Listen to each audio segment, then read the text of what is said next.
So this is an interesting coup because this coup Coup season, has a fam. lot of layers. Has a lot of layers to it, and it is coup season, fam. I think that was on our tizzle, right? Um, so Gabon is a country that's in Central Africa, right? And this country was also ruled by France, I believe, until the 1960s. And they just ousted the former president. They had elections last Saturday, and they have been ruled by the same Bongo family for years. And they said that the election was not fair.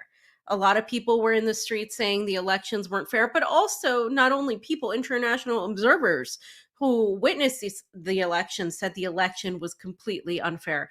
And they called it out, even to the point where it was reported on media, but of course on in Western media it was dismissed and not really the issue was never touched on at all again. So last Wednesday they ousted the former leader Bongo, and they put him on house arrest, and then they are trying his son for the crime of treason. And they went in and they recuperated all this money that was being hidden, but the caveat is the person to replace him has also had a Western relationship and is supposed to be like the cousin, some long distance cousin of the Bongo family. So, what remains to be seen is, did they supplant one Western leader that was worse for another? How genuine is this? It does seem to be genuine in the sense of the people, a lot of the people backing this coup. The locals have been out there in the streets supporting this, saying this isn't a coup, this is liberation. Their words are, this is liberation. We have been under the boot of the French for a long time, and obviously, the French are having a field day with this because this is yet another country that is going to ruin their nice little, situation they got here. And that has made them really angry. And so, of course, all of the West came in unison, unanimously, and said, we condemn this coup. We need to restore constitutional order. And so that's basically what happened. Now, let's go over some of the tweets, Jamie, if we can start with the first one. I did just give a brief synopsis, but they initially, this military contingent went on national television to announce the dissolution of all the state institutions and the power structures, and they canceled all of the country's disputed the disputed presidential election, and they closed the borders until further notice. So the former president had won with 64.2% of the vote, but and this was his reelection for a third term. But again, people had been calling for election fraud, saying the elections were not fair. And so let's go ahead and watch the next tweet. Not this one, but the next one, the next video. And like I said, Mali and Burkina Faso, they have been ruled by a lot of the French formerly. So I'll read this. If you can play it, I'll read it so people can hear. Ce jour, 30 On août this day, August 2023, 30th, 2023, nous, we, the Defense and Security forces de Forces, meeting défense with et the de Committee sécurité, of the Transition and réunis Restoration of au sein du Institutions, Comité pour la transition CTRI, et la restauration des institutions, CTRI, au nom du peuple on gabonais behalf of the et Gabonese garant people de la and guarantor protection of the des protection of institutions, institutions, avons décidé have decided to de defend défendre peace la by paix putting an end to the en current mettant fin regime. au régime en place. Les élections The générales general du 26 elections of août August 26, 2023 2023, as well as ainsi the que les truncated résultats results, are tronqués canceled. sont annulés. Les frontières sont The fermées borders are jusqu'à closed until nouvel further ordre. notice. All Toutes institutions les of the Republic institutions are de la dissolved. République sont dissoutes. Notre beau pays, le Our Gabon, beautiful country, Gabon, a has toujours always été been a un haven of havre de paix. peace. Aujourd'hui, Today, the country le is going pays through traverse a une grave serious crise institutional, institutionnelle, political, politique, economic, and social économique crisis. et sociale. aussi And we have to admit that force the est d'admettre organization of the August 26, 2023 l'organisation des elections, échéances known as a électorales general election, dites did not meet the élections conditions for a générales transparent du 26 ballot. août 2023 n'a pas rempli les conditions d'un scrutin transparent. À cela s'ajoute In addition, irresponsible, gouvernance unpredictable irresponsable governance has led to a steady imprévisible deterioration in social qui se cohesion, traduit par une threatening to drive the dégradation country continue into chaos. de la cohésion sociale, risquant de conduire le pays au chaos. I can understand so much of that. That's crazy. You're muted. You can, because it's like French. It's just so easy to hear what they're saying. But you guys heard it. I mean, they said all this. They said, okay, we're dissolving all these institutions of the former regime. It's no more. Borders are closed. We're taking control. And then they put the president on house arrest, similar to what happened in Niger. And then they are taking his son under custody as well. They're going to put him on trial for corruption, because this is a family dynasty that's ruled over, and we're going to go over as to who they are. Yeah. It's we were saying yesterday, like, I don't know, like this is like, seems very, very fast, right? Like, all these countries just turning. I wonder if it's just going to manufacture consent from the West to go in there and really just clean house, like, unload a lot of weaponry, a lot of boots on the ground, that sort of thing. Well, like, they do that anyway. But now, like, in an overall, like, big army invasion style, because now we have like 5 coups in a year or something even more. I think you guys said it last night on RT. It's ridiculous when you think about, what's going on over there. They're losing complete control. And, I think Niko did a great job with his video explaining, like, how much oil comes out of Gabon, how much money is extracted. And, it's all in here. Yeah. So we're going to go over that. And it just, I don't know. Can they go without their client states? Can they convince the people? I mean, like, the people don't seem to stand up against war anyways. So they're going to say it's evil military dictators there and human rights abuses, and they're going to use it as an excuse to go in. I'm a little nervous at this point. I'm happy in a way. Well, the reason the people and their own resources, but I'm a little nervous, fam. Go ahead. I was just going to say, I think this is a little different now, because Africa and, certain states like Libya have been here before. They know what the consequences of this going south will be, and they don't want another Libya. Niger and Burkina Faso and Mali and parts of Guinea, they are very well aware of where they're at, and the consequences of US intervention, and what had to happen in order to regain control of their countries. And they seem extremely passionate about this. And I have a hard time thinking that they're just going to allow this to happen just because they've already made a pact. And there is also momentum with everything that's going on with BRICS, everything that's going on with Russia taking on NATO, and everything that's going on even in the Arab world with Saudi Arabia and Iran restoring, trade, and Syria, and all of this that's happening. It's not isolated. I think it's surprising to a lot of people, but I think this has been a long time coming. This doesn't happen overnight. These situations don't just happen overnight unless they're manufactured.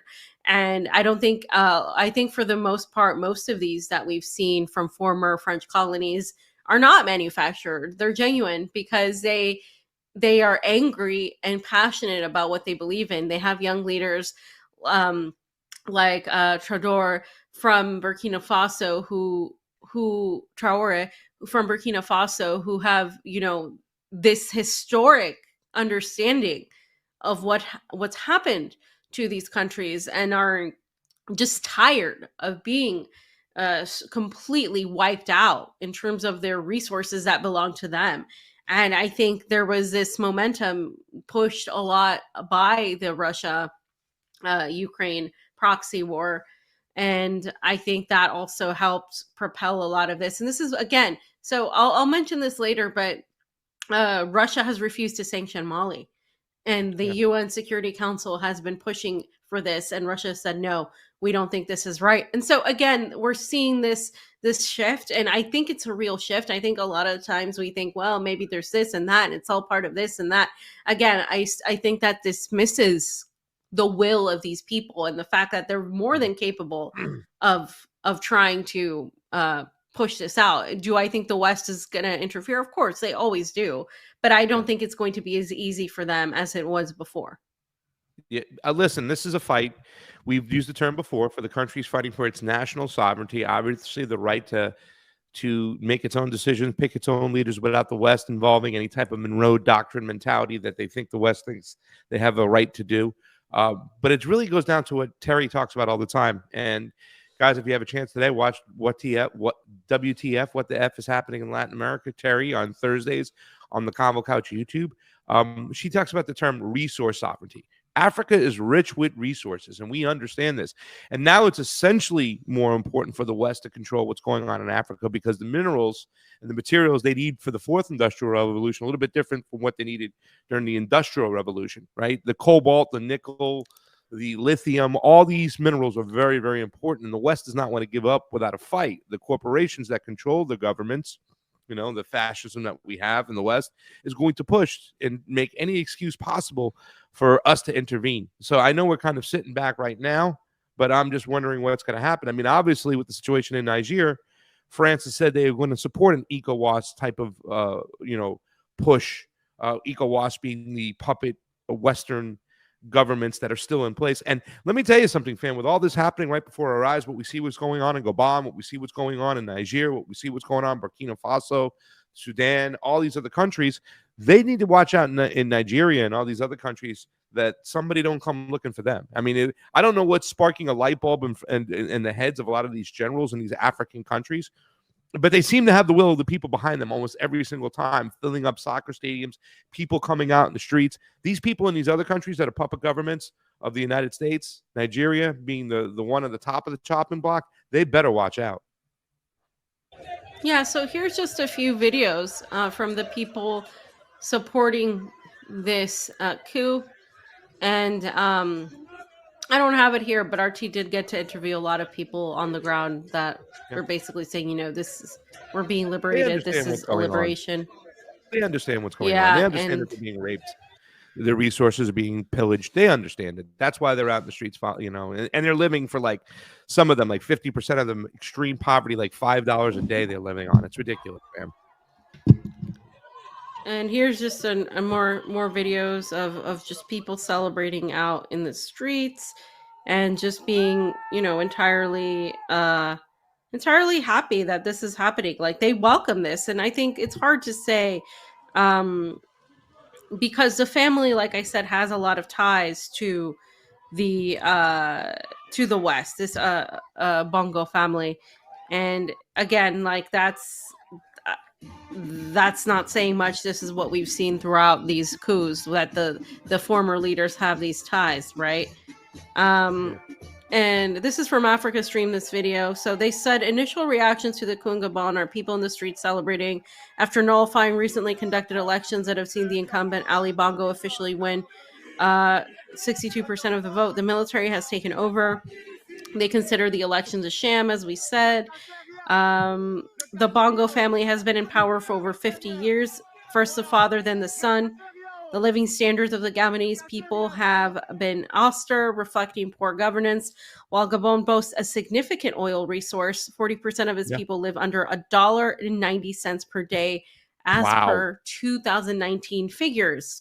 But the Bongos' affluence is in sharp contrast. I mean, they have multiple homes. They were also educated in the West and in Europe.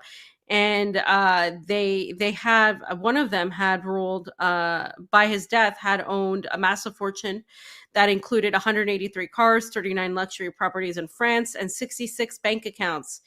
In the U.S., the Bongo Circle owns at least 7 properties worth over $4.2 million in and near Washington, D.C. The daughter held $1 million in cash from her father and confirmed that she bought luxury vehicles for Gabonese officials in the US at her father's request. So again, it seems to me that people are sick of this elite family. Now, what could be going on behind the scenes, we'll see, you know. We'll see how that works out. And just again, more videos. This is a 55-year long rule of the Bongo family, and this family has been long supported by France. Now, there are echoes that their relations were sort of souring because I think that probably the family was facing a lot of pressure. And so, you know, this could be one of those cases where, okay, we'll see the United States comes in and tries to buy the next the appointed leader, who, by the way, again, has ties to the family and also has ties to the West as well. So this could be huge. And again, Gabon is one of the largest oil producers in the world. So there's obviously a key interest there from the West. And of course, from particularly France, which has been benefiting from this entire thing. And I heard that Gabon supplies America with a lot of oil. Like half their oil goes to the West, right? So, and where's that money at? A lot of These it people does. living on less I'm not than sure $2 a day, fam. Jesus. Yeah, exactly. So again, this is just a reoccurring story that we're seeing, right? The theme, like, these people don't get anything from this oil. They should be living well. The people of Gabon. It's not a lot of people. It's like what, maybe like 20 million or something, and more than almost half of them live in poverty, right? And so it's just it's insane that that's the situation, but that's the situation, and that's extreme poverty. I mean, $2 a day, less. So Ben had this really good thread, Ben Rubenstein, where he talked about the family, right? The former president of Gabon, his family and allies have an outrageous amount of real estate wealth in Washington, D.C. All homes were paid in full with cash. As I just mentioned, they have these ties to, the Beltway. This Weasley Heights townhouse sold in August for over $1 million US. It was owned by the former president's half-sister. The former president's ally, Judge Marie Madeleine Montmorency, owns a house in the upscale Palisades neighborhood of Northwest DC. It's rented for over $7,000 US a month. It was purchased for $1.5 million US in cash. She and her daughter also purchased 2 Washington, D.C. condos. The former president's cousin owns a $447,000 townhouse about 30 to 45 minutes outside of DC in Silver Spring, purchased in cash with no mortgage. And then he shows these receipts of the deeds that you can see below that. And he also cites where you can find this information at occrp.org. And again, so this is, I mean, the money's there, right? The money ties are there. Now, 400 something thousand for a house is not that much, but the millions and coming from Gabon, where people are living on less than $2 a day, and you have all these sweet properties, all these deals, that's it doesn't look good. And it's like, where is all this money going from this oil rich country? Who's taking this money? We can deduct who's taking this money. They're getting a cut, and the West is taking a huge portion of it. That's what's happening, and the people are left with nothing. So it's not surprising that we're seeing this pushback against all of that. It's crazy, you know what I'm saying? What else do we have? Because it's the same old dance, same old song too as well. I mean, listen, the Q theory, fam, from a lot of people in the United States was that the military was going to come get involved, right? Like, the military was disgusted with the oligarchs and the elites in this country, and they were sick and tired of sticking up for them and defending them, and that they were so disgusted with what's going on for the benefit of the people, there was going to be some type of military intervention. That never happened, right?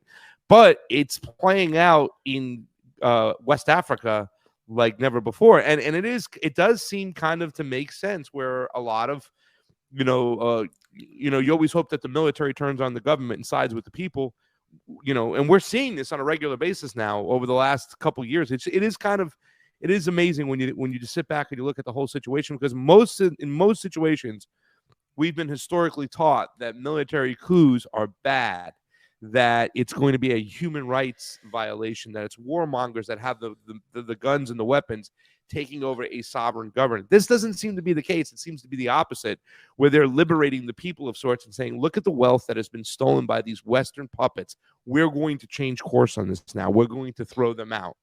So listen, and also too, it's going to be interesting what these countries do moving forward. I think each one of them will have a different way and a different direction in which they'll move forward, whether it be new elections, fair elections, different leaders. I'm assuming that some of these military leaders will stay in power, and we'll have a couple of them 10 years down the road like, this was a bad situation for this country. Who knows? But at the end of the day, the most important thing is this oligarchic Western control of elites that are raping the natural resources of these countries. It needs to change. It needs to go to the people of those countries. The people in Gabon should not be living the way they do. And look at this, fam. I mean, wow. And great job, Ben Rubenstein, by the way. So this is from Hotspot. This is millions in cash have been found in the Bongo family's home. This is just a small part of what's been stolen from the people of Gabon. So again, this is millions of dollars in cash. Now I have to say, Pasta, I wanted to respond to what you said. The reason we have been taught that military coups are bad is because literally our enemies are the ones that have resisted Western hegemony via a lot of these military coups. You're talking about, the Cuban Revolution. You're talking about the Sandinista Revolution. And in the West, in the United States, doesn't want you to do that. They don't want the military to unite with the American people, because look what happened the last time that happened. Oh yeah, that's right. The British were completely pushed out. And, there was this movement of having the American people fight with the this army, right, against and the British kingdom, and then oust them. And again, these colonizers supposedly got ousted. But in the case of most countries in the global South, these colonizers turn into neocolonialists, meaning that they weren't necessarily controlling these countries on face front, right, on the forefront, but on the back end, they were extracting these resources and using them for their own, which is why the policy of neocolonialism is something that these people in Africa, particularly the leaders of Burkina Faso, Mali, Niger, South Africa, and other countries who have experienced this sort of colonial past, and which Russia is extremely familiar with because of the Soviet Union. They always point this out. Just because they left in formality doesn't mean that these neo-colonial policies don't exist. And this is now kind of like the second wave that they're fighting. It's like, okay, well, we freed ourselves from France officially in the 60s, but really, our economy has been tied to France, and it really hasn't changed all that much. We could say the same thing about our economy. We really freed ourselves from the British Empire, but really now who's ruling over the American people? Who's really in charge? Have we really have all this freedom that we said we did before? And this is something to be educated on, because I don't think any of us, myself included, knew just how tied France was still to these countries in Africa. And I think this is a lesson in education, in history, and also an inspiration. And this is, I think this is precisely why the West doesn't want people to learn about this, because they're, this is something we could look at and be like, oh, okay, this is something interesting. Their military, with the backing of the people, what would that do to these governments? And that, I think, is extremely frightening for the predator class in power, don't you think? Yeah, it is giving people ideas over here in America and the West. Grab your pitchforks. But listen, I think that you're going to hear a lot of the mainstream media, when they push back against this, they will talk about the coups, the military coups, like the Idi Amin's, of Uganda, and what he did, and try to kind of lean on that kind of mentality and put that into people's head, that this is what this military coup is about. It's going to be about slaughtering its own people, a violation of human rights. So you're going to see that push there. But you're absolutely right, fam. A lot of the time, these coups and these pushing back, I think the military was just joining the side of the people and doing what they need to do. This is very educational for a lot of people. I don't think even people understood or knew there was a country named Gabon, right? Like, they didn't even know there was a country named Gabon. I didn't know that. About 20 years ago, I remember just at the age of 30 years old, I'm like, man, we didn't do a lot of studying about Africa in school. And I just remember looking at an African map and reading the names of the countries. I didn't even know that half of them existed. You know what I'm saying? We're not taught. We're not told.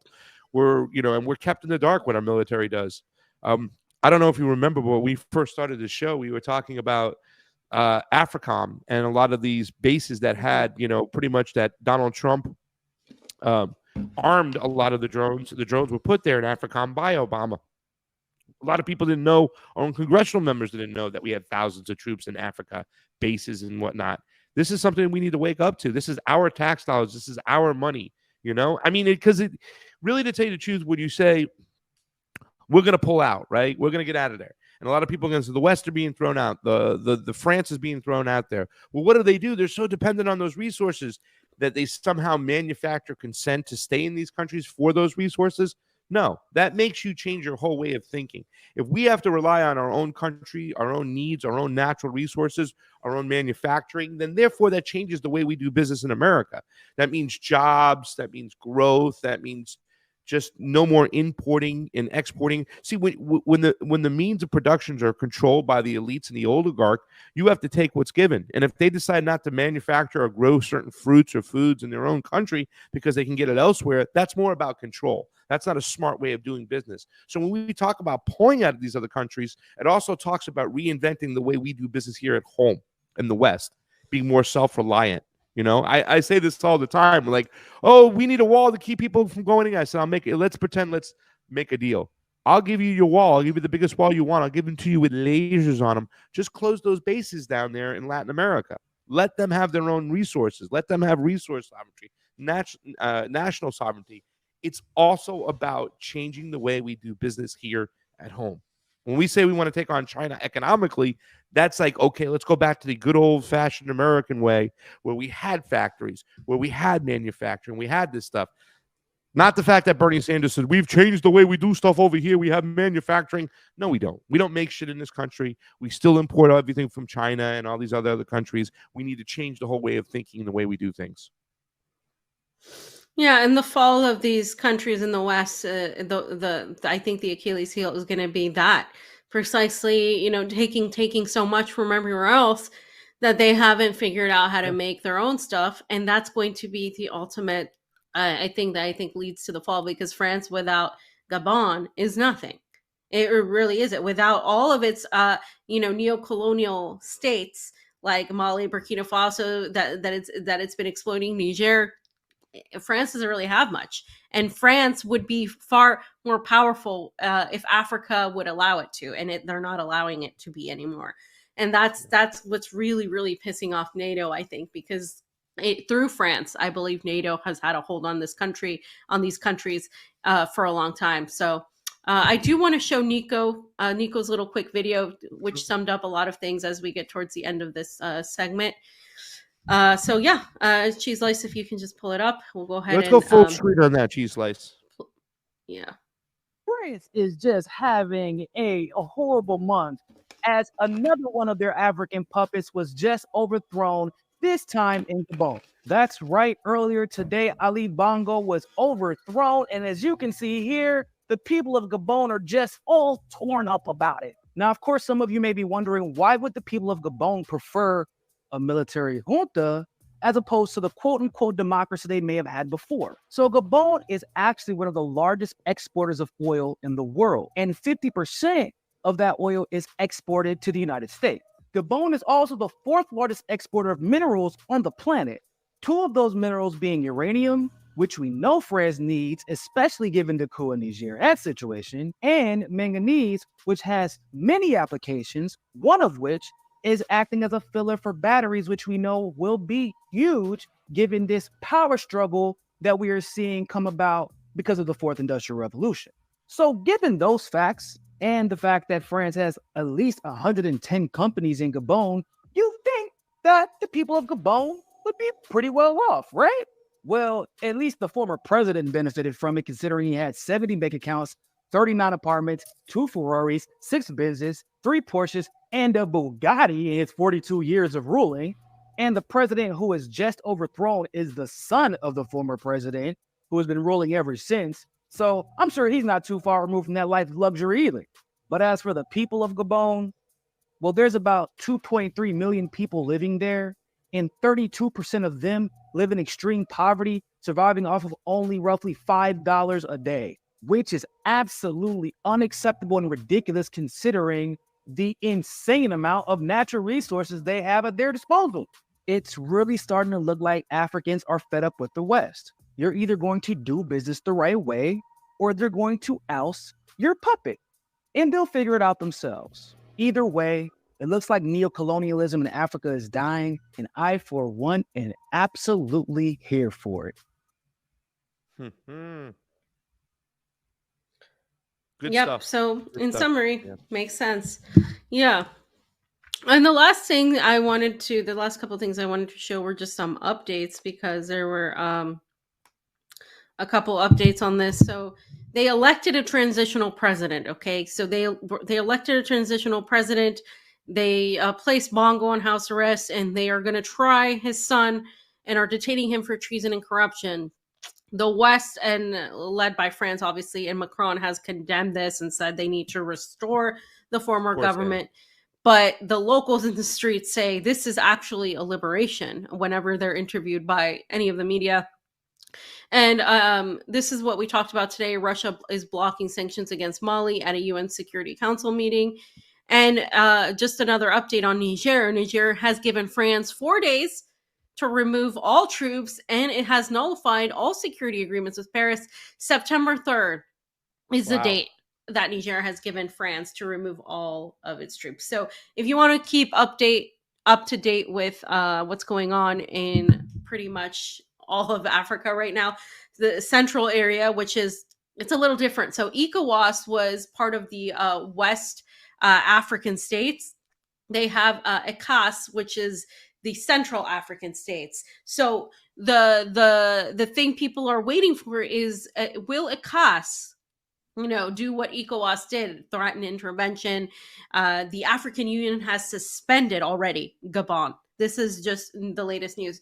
The African Union has suspended Gabon already. So you can see that this sort of thing is going to play out as well. I haven't heard yet what Burkina Faso or Mali or Niger has said about this. So we'll see. We'll keep you guys up to date as to what's going on with that, because this is, again, I don't like even calling it a trend, but I do calling it, like, there's it's obviously coup season, guys. And I don't know, this might be inspiring a few people. And the article on RT, you guys should read. It just basically sums up everything I just said. If you have a chance, read it. Just a lot of information. But the Central African bloc of ECOWAS has said it condemns the military takeover in Libreville and is considering how to respond. So again, I suspect we're going to see, them say, well, we're going to interfere, blah, blah, blah, the same way ECOWAS has, because this bloc, just like ECOWAS, is portrayed as a democratic bloc of unity and diplomacy, but it's really backed by the West, by Western interests. So again, I think we're going to see more of that as well. And then the last thing I wanted to point out was something to watch, that the Western media, and this is according to African Stream, we don't know how, I haven't really seen that much of a difference, but they did point out that they have been reporting on Niger versus Gabon. It's a little bit more pro this coup, it seems, or a little bit sort of on the sidelines. And they have a different approach as to how they're portraying this, right? So they say, is it just us, or are Western media taking a very different approach to the Niger or Gabon coups? It seems that though the West these days doesn't care for Ali Bongo as much as it does for Mohamed Bazoum. It's true that Bongo has been a close French ally for many years, as was the case with his father, who ruled over Gabon for 42 years. However, tensions between the Bongo family and France are at an all-time high. Bongo's last act in office was to ban French media, France 24, RFI, and TV5 Monde. This is something we reported on a few weeks ago, with the government claiming that these outlets were trying to incite a rebellion against the Bongo government. Now, there's a new head of Gabon, Brice Oligui Nguema, And he has longstanding ties with Bongo and appears to have several properties also purchased in cash in the US. And some people say he got this money through legitimate means. And if you look at the way, the West has reacted, it seems they're less bothered by this grab of power, unlike General Tchiani in Niger. So they kind of lay out some examples. So is this, perhaps they think that they could get to this guy, right? Maybe the West thinks that they can convince this guy to be on their side. Maybe they can. But ultimately, I still think the people seem to back this action. The locals that have been interviewed by multiple outlets seem to back this action. So it's a wait and see moment. It's interesting that the West is acting this way. However, again, when it came to Lula da Silva, and I have to mention this, it seemed like the West was more favorable to him than Bolsonaro, which is why so many people were saying, oh, Lula's a puppet, blah, blah, blah. Then Lula went in there and now he's talking about currencies and de-dollarization and, kicking out these multinational corporations. And he just did something else today as well. I forget what it was. So I do think like it's a wait and see kind of situation. I'm not 100% sold on the fact that this is just, this isn't a real coup. I think this is a real coup, but I also think that it's a lot more complex and there remains a lot to be seen to make an official judgment. So, okay. Anything else from this section? It is a wait and see moment. It really is. We'll have to wait and see. No, that's it.